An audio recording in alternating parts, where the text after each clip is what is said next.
Good afternoon, everybody. Phil Simons and Matt Searcy here with your Friday afternoon weekly grain market recap. Well, I thought it was a pretty good idea to kind of shift gears a little bit and get more of an edible bean and lentil recap and update for Matt. So, Matt, what's going on? What's happening in the edible bean and lentil world? Yeah, thanks for having me, Phil. Yeah, we'll start on the dry beans. As most watching this know, we're wrapping up harvest all across the U.S.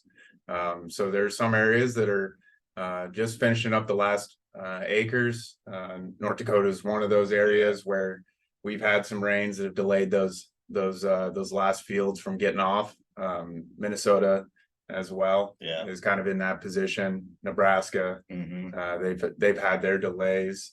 So just wrapping it up, and overall yields have been average really in all regions. And down in Nebraska, there was some hail damage early on that's being realized. We've known about that for a long time, but seeing those yields come in hurting the average a little bit.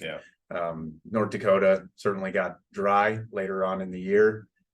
There's fields that are going well below average, but we are seeing some ground that is still out producing the 5-year averages. That's good by a long shot. On some marginal soil, so it's really good to see that the genetics are still able to hold the yield up even when the growing conditions really aren't ideal. So shipping focus just to the markets, we've been benefiting from a very robust Mexico export program this year. We did carry over a record number of pinos in the state of North Dakota this summer. So going into the fall, it was really well received for them to have some crop issues south of the border and really come to market to buy our pinos and ship them down there. And so without them, we certainly would be in a lot different situation today with all the old crop that was sitting around. So it's going to be a pretty hot and heavy moving those bags south of the border. So I think that's where the market will focus this year, is making sure that the beans are moving fluidly. For sure. And we're already seeing some hiccups at the border. There is a rail embargo that was put in place on the 20th of October.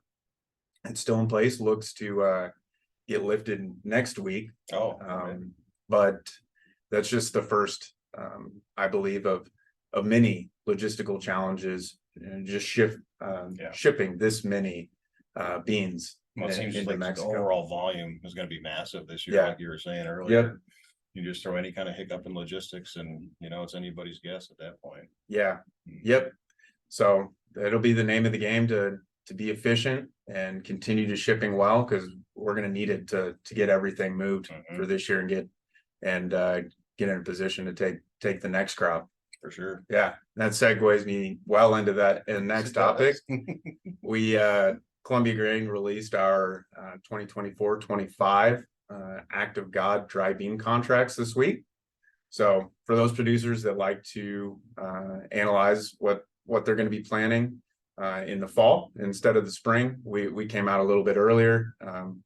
Look at the numbers, start thinking about what you want to plant for next year, and so we've got contracts out there for you to review and think through it, see if it makes sense for your operation to maybe increase a few acres.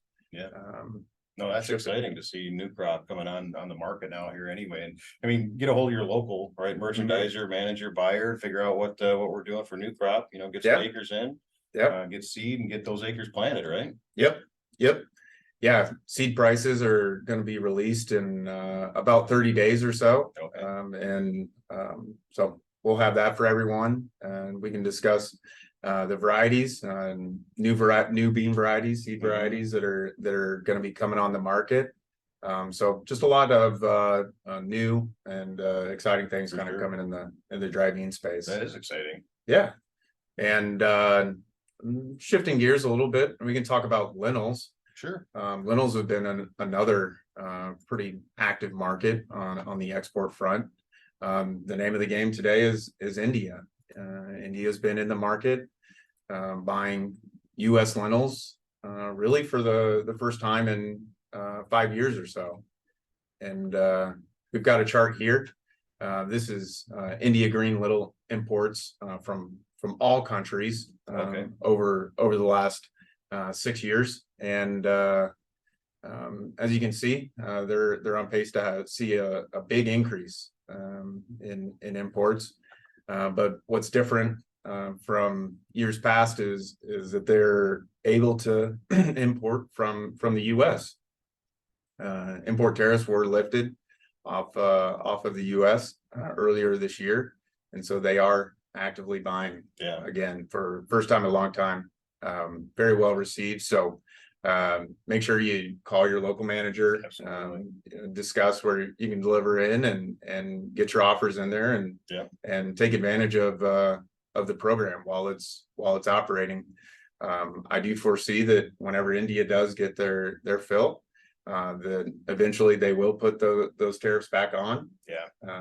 So it may not last forever. So we'll get it on there. So get it while it's hot. Yep. That is right. Yeah, absolutely. Absolutely. So really, Matt, I mean, that was a great rundown. Really do appreciate everything that you gave us here today. It's really exciting to see the new crop stuff, coming on the board. So be sure to get a hold of your local manager, merchandisers and buyers and get those orders out there and working. If nothing else, take advantage of it while it's there.